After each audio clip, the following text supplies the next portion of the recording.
हरे कृष्णा, राधे राधे दोस्तों। सावन मास की पहली एकादशी जिसमें भगवान विष्णु जी के साथ शिव जी को भी प्रसन्न किया जाता है। इस पूजा से दोनों देवताओं की पूजा का फल मिलता है। इस महीने कृष्ण पक्ष की एकादशी कामिका एकादशी है जो 24 जुलाई दिन रविवार के दिन पड़ रही है। इस दिन भगवान विष्णु जी की आराधना करके उनकी कृपा प्राप्त की जा सकती है। पुराणों के अनुसार एकादशी के दिन भगवान विष्णु जी की पूजा की जाती है। माना जाता है इस दिन सच्चे मन से पूजा करने पर मोक्ष की प्राप्ति होती है। इस दिन कामिका एकादशी की व्रत कथा भी अवश्य सुननी चाहिए। स्वयं भगवान श्री कृष्ण जी ने अर्जुन को कामिका एकादशी की कथा सुनाई थी।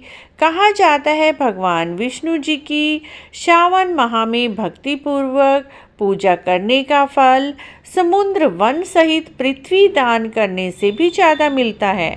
गंडकी नदी में स्नान करने से जो फल मिलता है वही फल कामिका एकादशी का व्रत करने से, कथा सुनने से मिलता है।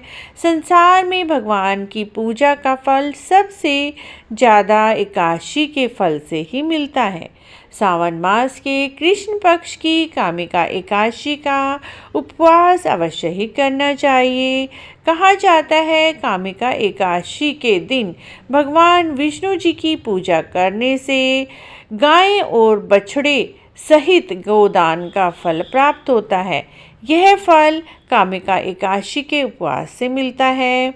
जो मनुष्य इस दिन तुलसी दल से भक्ति पूर्वक भगवान विष्णु जी का पूजन करते हैं वे इस संसार सागर में रहते हुए भी इस तरह कमल पुष्प जल में रहते हैं। तुलसी दल से भगवान श्री हरि का विष्णु करने से एक बार स्वर्ण दान करने जितना और 4 बार चांदी के दान करने जितना फल मिलता है।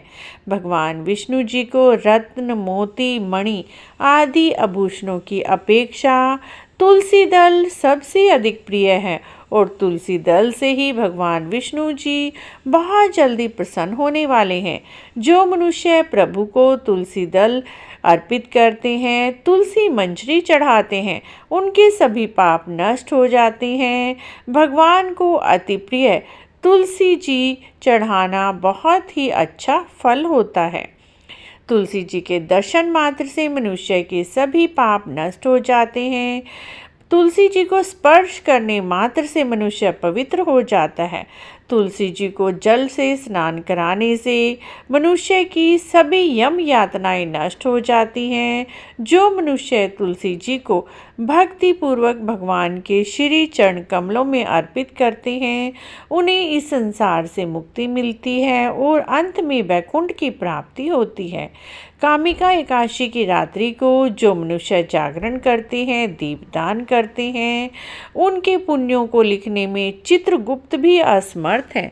एकादशी के दिन जो मनुष्य भगवान के सामने दीपक जलाते हैं उनके पितृ स्वर्ग लोक में अमृत का पान करते हैं। भगवान के सामने जो मनुष्य घी या तिल के तेल का दीपक जलाते हैं उनको सूर्य लोक में भी सहस्त्र दीपकों का प्रकाश मिलता है।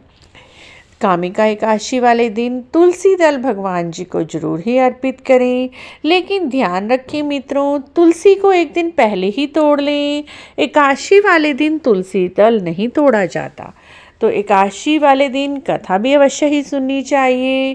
कामिका एकादशी की कथा इस प्रकार है। एक गांव में एक वीर क्षत्रिय रहता था। एक दिन किसी कारणवश उसकी एक ब्राह्मण से हाथापाई हो गई, जिससे क्षत्रिय के हाथ से ब्राह्मण की मृत्यु हो गई। अपने हाथों मारे गए ब्राह्मण से क्षत्रिय को ब्रह्म हत्या का दोष लग गया। ब्रह्म हत्या के दोष को उतारने के लिए उसने कई प्रयास किए, यत्न किए, प्रायश्चित किए, लेकिन फिर भी ब्रह्म हत्या का दोष उससे नहीं उतरा। इस पर क्षत्रिय ने इस पाप से मुक्त होने के लिए एक ऋषि से उपाय पूछा। तब ऋषि ने ब्रह्म हत्या के पाप को दूर करने का सबसे बड़ा उपाय सावन मास के कृष्ण पक्ष की एकादशी का व्रत यदि भावपूर्वक भक्तिपूर्वक रखेंगे तो ब्रह्म हत्या का दोष भी उतर जाएगा।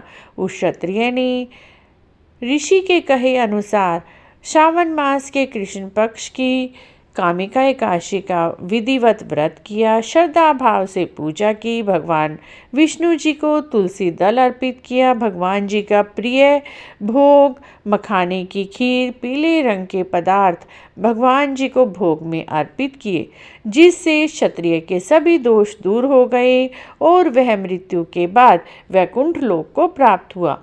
इस व्रत करने से ब्रह्म हत्या आदि सभी पाप नष्ट हो जाते हैं और इस लोक के सुख भोग कर अंत में विष्णु लोक की प्राप्ति होती है।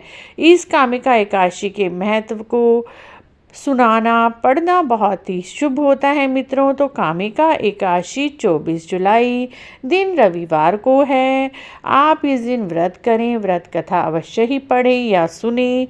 तो मित्रों, आपको कामिका एकादशी की यह व्रत कथा यदि अच्छी लगी है तो प्लीज़ हमारे चैनल को जरूर सब्सक्राइब करें, वीडियो को लाइक करें, शेयर करें, कमेंट बॉक्स में ओम नमो भगवते वासुदेवाय अवश्य लिखें।